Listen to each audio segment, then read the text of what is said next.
I really wanted an opportunity to help you understand what the way is about. And so, I could sit up here and talk about the statistics regarding addiction and how many guys we've had in this program and that, but I really felt like the best way for you to understand the program is really to understand it through the experience of one particular person. So I'm going to share their story with us for a few moments.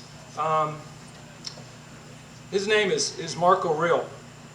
Mark was born to Phil and Linda Orrill in Leicester, England, back in September 13th of 1970. He came from a family very successful, highly educated family that moved from England to the United States and settled in North Carolina. Mark grew up as an only child with about everything you could ever imagine.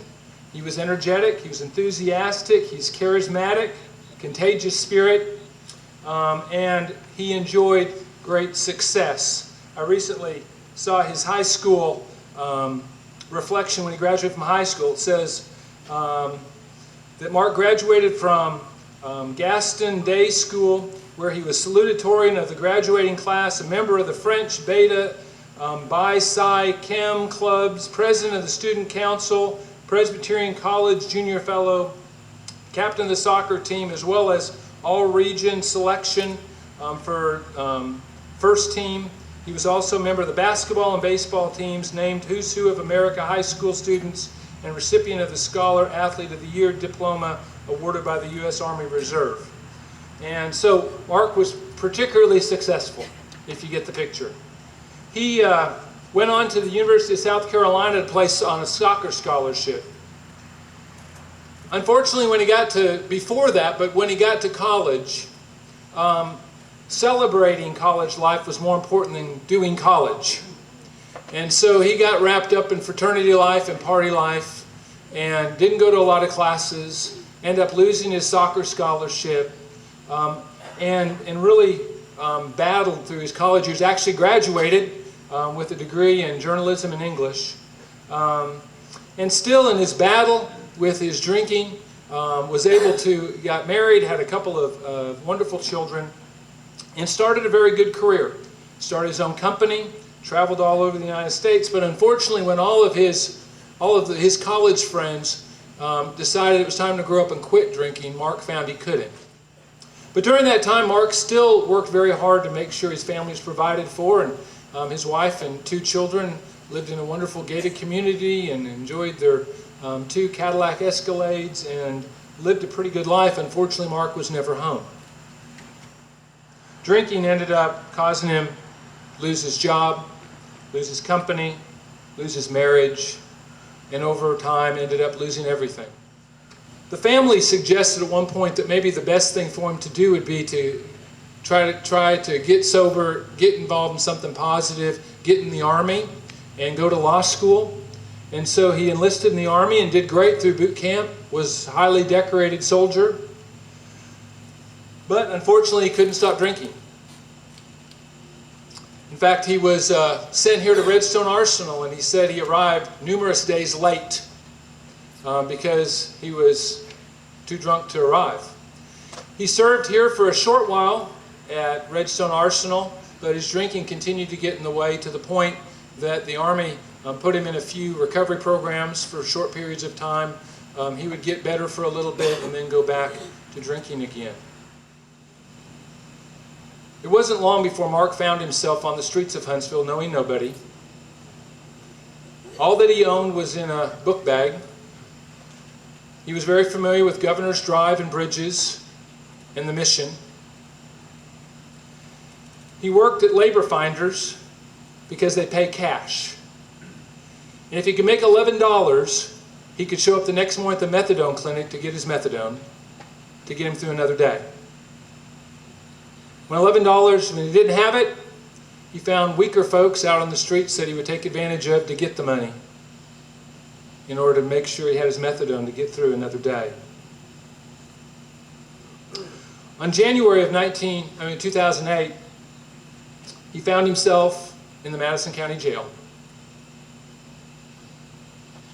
You know, here's a guy who started with everything and found himself with nothing. In jail, he heard about the way. Told his mom about it, and she searched vigorously on the internet. We had just started, and I think we barely had a designation of a website at that point. But she found us. She contacted us. And on February 11, 2008, we went and picked Mark up at the jail and brought him here with his book bag full of clothes. When he arrived at the way, he was broken, he was grateful. Mark had never read the Bible. He had never gone to church except for a wedding or a funeral. He began to study and to learn about Jesus. He had an insatiable appetite to read and to learn, loved the Bible, read C.S. Lewis, read Charles Sheldon.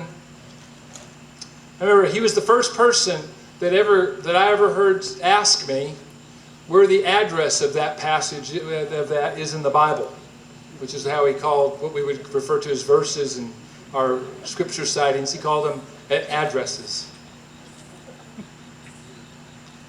He got a job after his first 30 days here. He got a job with Craig Cheek at the Printer Connection and worked there from March until July. Mark became instantly a leader in this house. Mark initially desired to be baptized. I remember back in April as he began to study and really wanted to make a commitment to Christ. He was serious about it though, and he didn't want to take it flippantly. So in June 9th of 2008, he was baptized into Christ and committed his life to Jesus, which he continued to live out passionately. In fact, he came out of the waters of baptism and announced that his name was no longer going to be Mark, because in the Bible, sometimes when people became Christians, they changed their name. So he wanted to be known as Marko, which we all kind of laughed at, but we also thought that he was serious. I mean, we kind of joked about, for months we had Marco Polo going on throughout the house. But Mark never took it lightly. He took it very seriously. He poured himself into the work here. He spoke at Madison Academy. I remember he spoke, the first church he ever spoke at was Covenant of Peace Church. Anyway, I remember specifically sitting on the front row, Mark having been a Christian just a very few days, if I'm right, and he was out speaking and sharing his testimony of his story, and he in his dynamic, charismatic way of telling his story, kind of threw in a few expletives and then realized what he had done at church.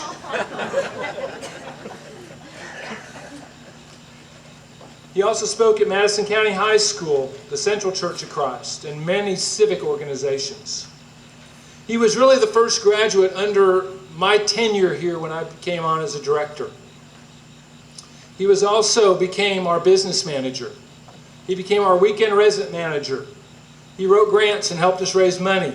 He helped teach classes. He was the first guy to graduate the entire year program.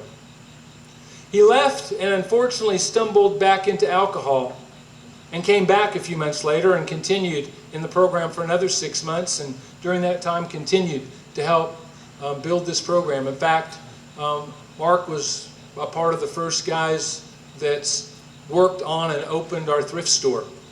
And so you can see very clearly Mark's leadership.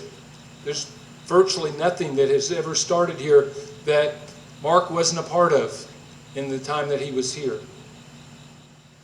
This summer, Mark started experiencing a lot of physical problems because the years of drinking had created a toll.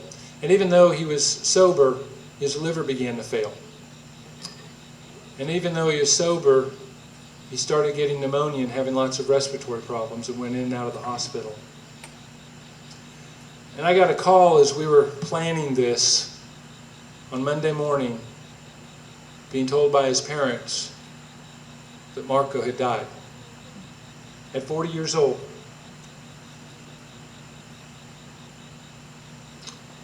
Marko was a good friend of mine. I think in many ways, I'm not sure we would have survived if it weren't for him being in the right place at the right time. And so, the one thing that was interesting to me is his parents sharing that how excited he was that he was going to go meet the Lord, and that he was looking forward to that, and that his last breaths were not struggles and they were not fights.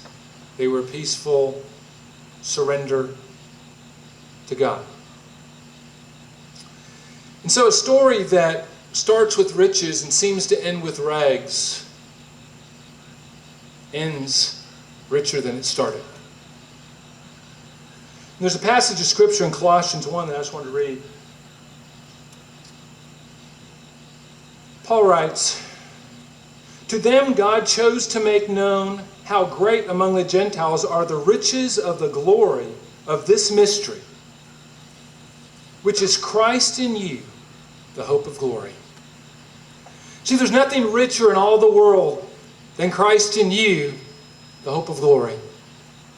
And that's the wealth that Marko got to enjoy for the last couple years of his life. That rich, glorious hope. So I'm sad, and yet I'm also very thankful. Marko's life changed when he was here. And that's what this program is about.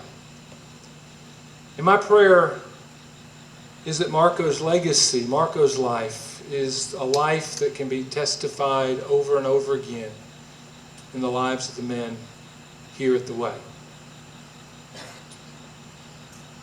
You know, even when I was telling the guys last couple days about Marko and about his death,